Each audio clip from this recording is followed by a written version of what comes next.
Hello hello साथीहरू, म चाहिँ गैँडाकोटमा बस्छु। गैँडाकोटबाट इलेक्ट्रिसियनको काम गर्छु।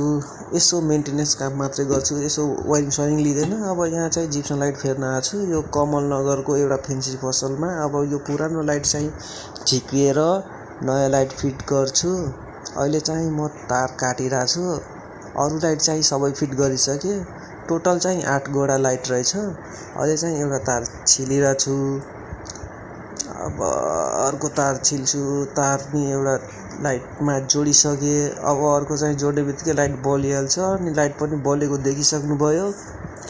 अब म चाहिँ तार जोडिरहेको छु पिलासले। अब पिलासले जोडिसकेँ। अब टेप खोजिरहेको छु, गोजीबाट टेप निकालेँ अनि टेप पनि लगाउन लागेँ।